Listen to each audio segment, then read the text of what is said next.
et du Fils et du Saint-Esprit. Amen. De l'Évangile de Jésus-Christ selon saint Matthieu au chapitre 6 au verset 7 à 15. En ce temps-là, Jésus disait à ses disciples, « Lorsque vous priez, ne rabâchez pas comme les païens. Ils s'imaginent qu'à force de paroles, ils seront sauvés. Ne les imitez donc pas, car votre Père sait de quoi vous avez besoin avant même que vous l'ayez demandé. Vous donc priez ainsi. Notre Père qui es aux cieux, que ton nom soit sanctifié, que ton règne vienne, que ta volonté soit faite sur la terre comme au ciel.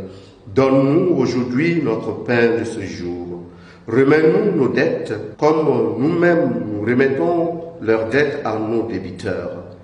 Et ne nous laisse pas entrer en tentation, mais délivre-nous du mal.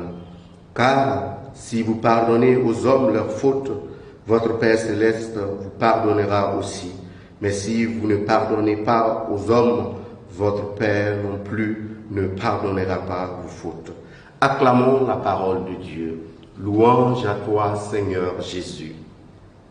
Bien-aimés dans le Seigneur, ce mardi 23 février, la parole de Dieu nous invite à une vie de prière. Et cette vie de prière exige de chacun de nous un certain nombre d'attitudes, pour ne pas dire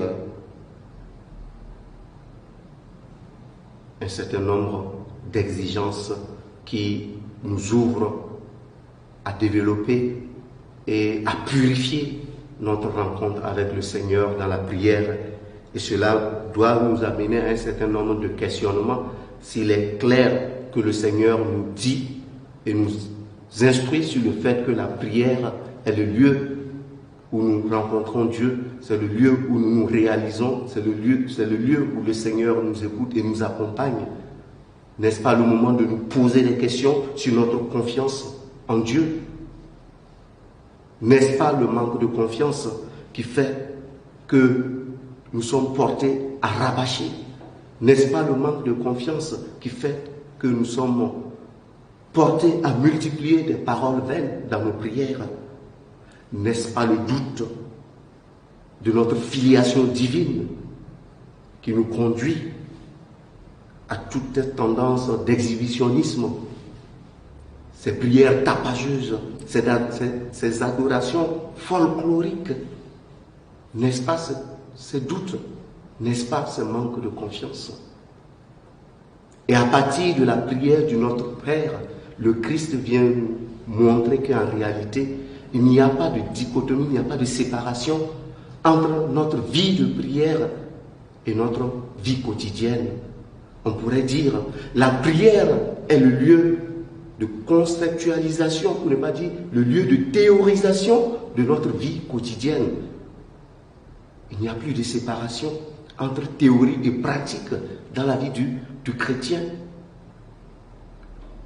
Autrement dit, notre vie de tous les jours, à partir de notre Père, montre que c'est le lieu où nous devons non seulement aller à la rencontre de Dieu, mais c'est là aussi que nous devons rencontrer les autres. Autrement dit, notre quotidien devient prière, lieu par excellence pour rencontrer Dieu. Voilà à quoi nous engage le Notre Père.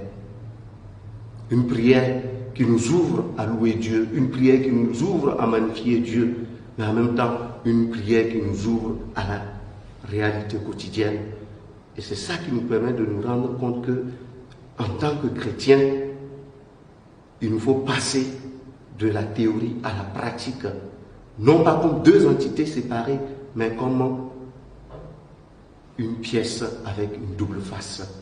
La face de la prière, la face de la vie quotidienne, qui nous engage à aller non seulement à la rencontre de Dieu, mais surtout à la rencontre de l'autre.